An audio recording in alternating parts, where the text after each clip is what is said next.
पुणे के Swargate bus stand पर युवती के साथ हुए अत्याचार की घटना ने पूरे राज्य को झकझोर कर रख दिया।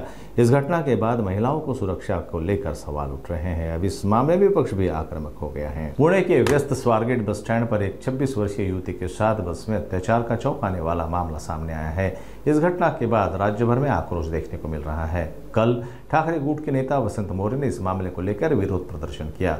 अब राष्ट्रवादी कांग्रेस के शरद पवार गुट ने भी स्वारगेट चौक पर जोरदार नारेबाजी कर इस घटना का विरोध जताया।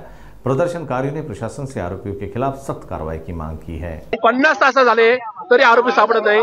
शहराचा मध्यभाग नाही का जागा आहे, सगळी टेक्नॉलॉजी आहे, म्हणजे शहराच्या कुठल्याही कोपऱ्यात बाहेर जायचं म्हटलं तर सीसीटीव्ही कॅमेरे आहेत, आरोपीचा फुटेज आहे, नाव माहिती आहे, गाव माहिती आहे, मोबाईल नंबर माहिती आहे, तरी सुद्धा तो ट्रेस आउट होत आहे। याचाच अर्थ पुणे पोलिसांचा आरोपीच्या मोबाईलच्या व्हॉट्सअपवर आजही स्थानिक आमदार शिरूरचे माऊली खटके यांचा फोटो डीपी म्हणून झळकतोय। आमचा थेट आरोपच आहे, हा आरोपी एका राजकीय पक्षाचा कार्यकर्ता आहे किंवा आमदाराशी निगडीत आहे, म्हणूनच हा आरोपी पकडला जात नाही। आणि म्हणून पुणे पोलिसांना या ठिकाणी एक चित्र निर्माण करावं लागतं की आरोपी पकडला गेला तर आम्ही त्याला 1 लाख रुपये बक्षीस देऊ, आणि त्याच्या पलीकडे 50 तासामध्ये तो नका या सगळ्या टेक्नॉलॉजी आहे, सीसीटीव्ही कॅमेरे किंवा जीपीआरएस वगैरे त्याच्या नाकावर टिचून तो नका या ठिकाणी फरार आहे। याचाच अर्थ पुणे पोलीस, महाराष्ट्र पोलीस त्याला पाठीशी घालते असा आमचा थेट आरोप आहे। कुठल्या पक्षाचा कार्यकर्ता आहे? या ठिकाणी आता माऊली कटके हे राष्ट्रवादी काँग्रेस पार्टीचे आमदार आहेत, हवेली शिरूरचे आमदार आहेत।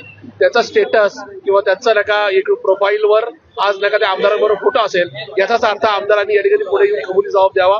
होय, त्यांच्या पक्षाच्या कार्यकर्त्यांनी या महिलेवर बलात्कार केलेला आहे आणि त्याच्यामुळेच तो आरोपी पकडला जात आहे, याची कबुली नाकारतात म्हणजे माझा कार्यकर्ताच नाही तो। असं आहे की माऊली कटकेंनी आता या ठिकाणी ते नाकारलं जरी असलं तरी त्या आरोपींनी त्यांचा स्टेटस का ठेवला आहे, प्रोफाईल काय ठेवलंय, याचं सुद्धा त्यांनी एकदा नका इथे येऊन स्पष्टीकरण द्यावं ना। 1 लाख रुपये